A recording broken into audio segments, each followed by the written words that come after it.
r/AskReddit. What's the most you've seen someone change from high school to your class reunion? Honestly, myself. When I went to school I was the quiet girl who was kind of friendly, but also a little scary. I had a really rough home situation involving every kind of abuse there is. I constantly wore long skirts and pants with long sleeves even in hot weather, and covered myself as much as possible, because I didn't want anyone to see the bruises, rug burns, scraped and sometimes even cuts that covered my body from what happened to me at home on a regular basis. I didn't really wear makeup and was terrified of closeness with anyone including other girls. I'm a bisexual girl myself, though at the time I hated myself for it and wouldn't admit to it because I was terrified that someone would force themselves on me, because I thought that happened a lot and I couldn't take it anymore. Violence was pretty normalized for me, so I would often threaten people who tried to mess with me. I won't go into detail, but it usually involved gun/knife/torture. I'm physically quite small and petite, but I had a really demented imagination and an immersive enough way with words to make anyone at least a little fearful, enough to make them leave me alone anyways.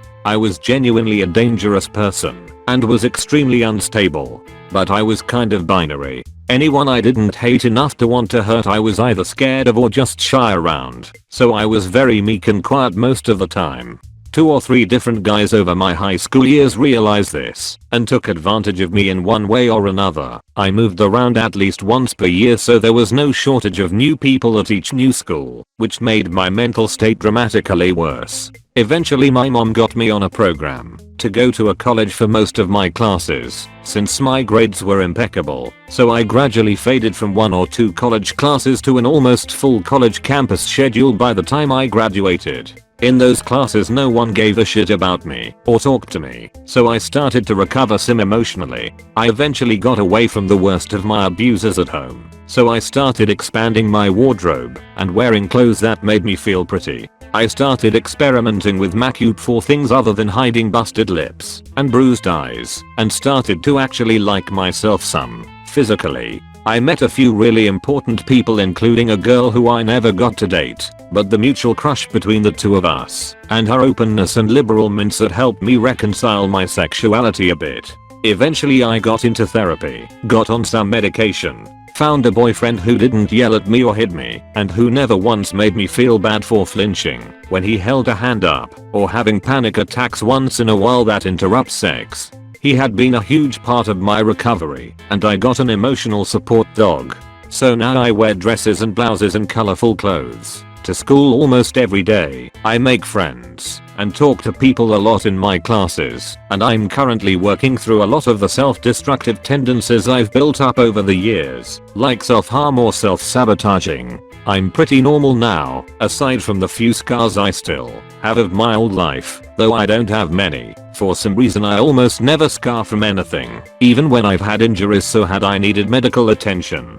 I get minor scars, but they fade within a year almost always. It's also been years since I've made a super serious suicide attempt. It used to be somewhat regular, aside from times where I get close to doing something bad, but back out at the last minute, which still happens a lot. It's difficult to convince a brain that suicide is a bad option when it latches onto the idea that there is just a button which would make all of the pain and memories go away. I still suffer from pretty bad depression and lots of PTSD-like symptoms, among a few other things. But on the outside I'm an entirely different person, and I can't even imagine what it was like to be who I used to be. I don't know, maybe not exactly what Op intended, but I figured it might be an interesting addition. The girl I was in love with was a French transplant to a small southern town. Her father was a Baptist preacher who couldn't find a church to work in, and her mom was mental.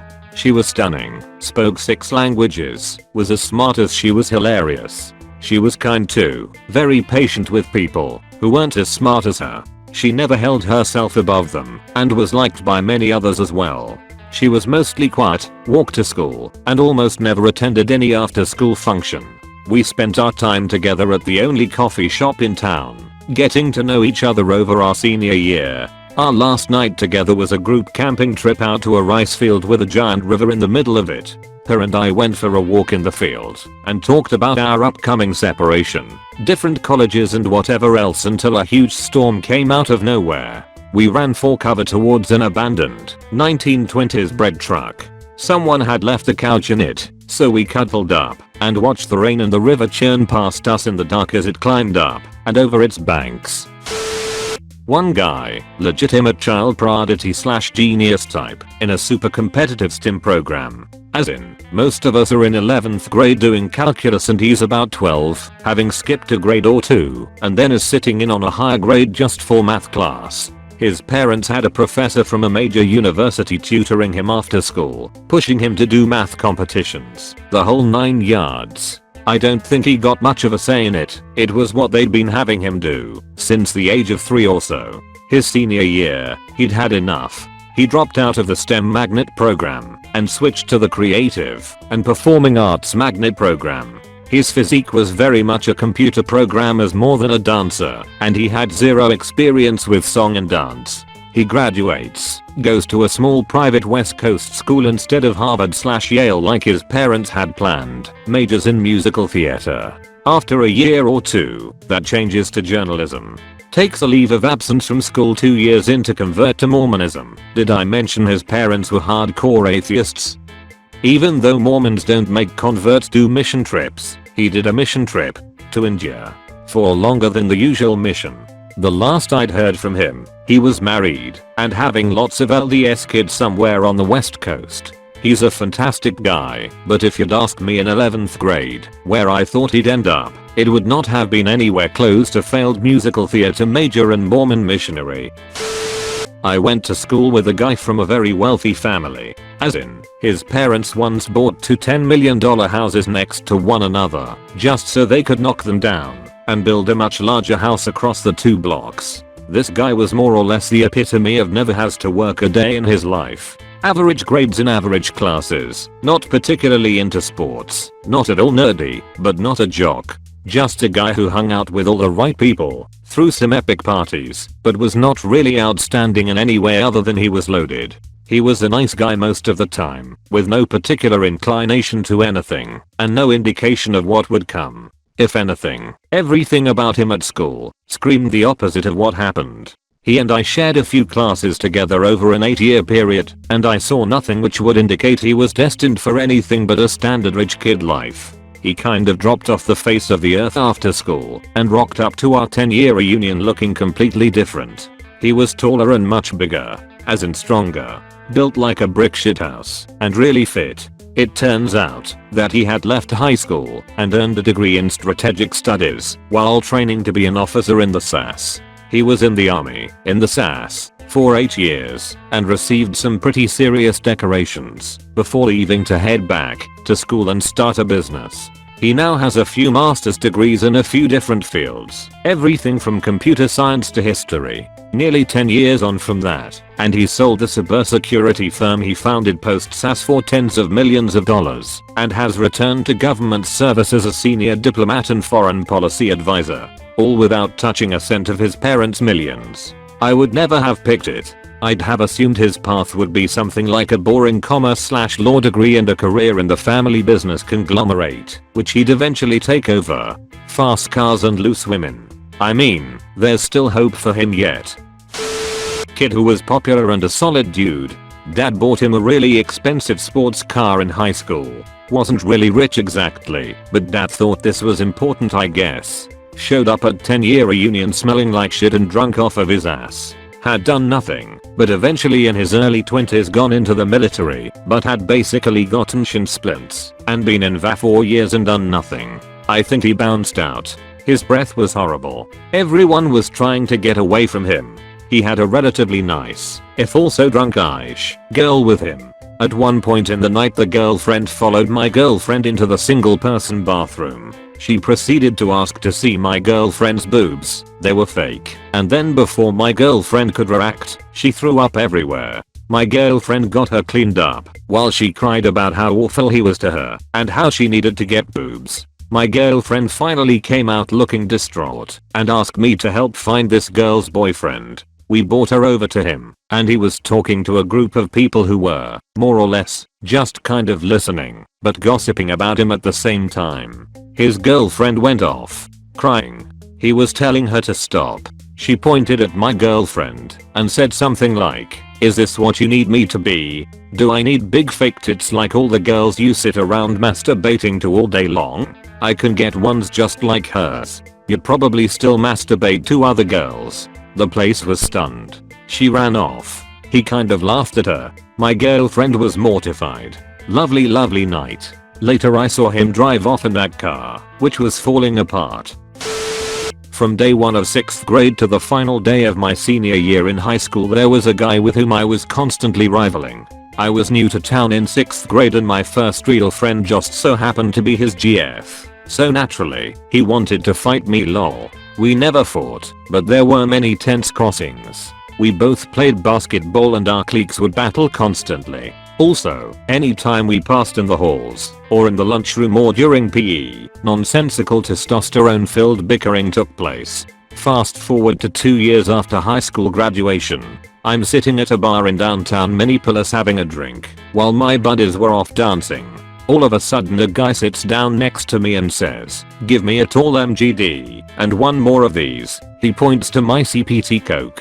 For my good buddy. After the very first word he spoke I knew his voice, and I never looked up, wondering who the hell he thought he was calling me his buddy. Insert South Park joke, "I'm not your buddy, guy, lol." Rather, I sat still and kept my gaze fixed on its previous position. The only change in my demeanor was that I was now clenching my fists as tightly as I could, white knuckles showing. After a few seconds he spoke to me. "Hey man, here's a drink. I offer it to you with an apology. I still haven't looked up. I just wanna say sorry. Damn, high school was such bullshit." Now he's piqued my interest, so I look up. He looked exactly as I remembered him, except minus the scowl. As I glanced up I nodded in agreement and finally I said, "Yeah, high school sure was bullshit, wasn't it?" He laughed and we started talking. I ended up chatting with him for about 20 to 30 minutes. Turns out we had a lot in common, including our choice of college and favorite drinking spots. For the first time I saw him as a person, not a giant douche, and since I had already figured out about 5 minutes after high school graduation that everything about interpersonal relationships in high school was complete hogwash, I realized so was our feud. Surprisingly, that was it. 15 years later, almost, and I haven't ever seen him again. But that was by far the most radical change I ever saw in one human.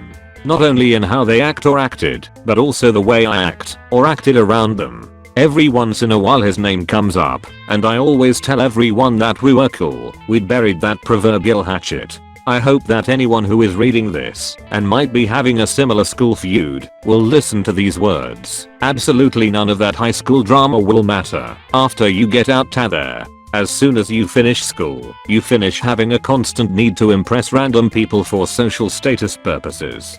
Don't believe me? Well, what if I could tell you your future? Here goes. On day 1 of college, you'll wear track pants and a hoodie to class LMAO. It's really that simple. All the bullshit just ends after high school. A whole next level of maturity will come from going to college. TL. Doctor, bumped into high school for a few years after graduating, and you'd ended up apologizing to me, and was actually a cool guy. I can do worse, but this time frame. So when I was in high school I knew a guy named Quincy. In high school Quincy was a really good student. He was in the orchestra program on piano. He was a tech kid. His goal in high school was to work for Google as an adult. That's what he wanted to do. Quincy is the only person I've ever met who truly used marijuana as a gateway drug.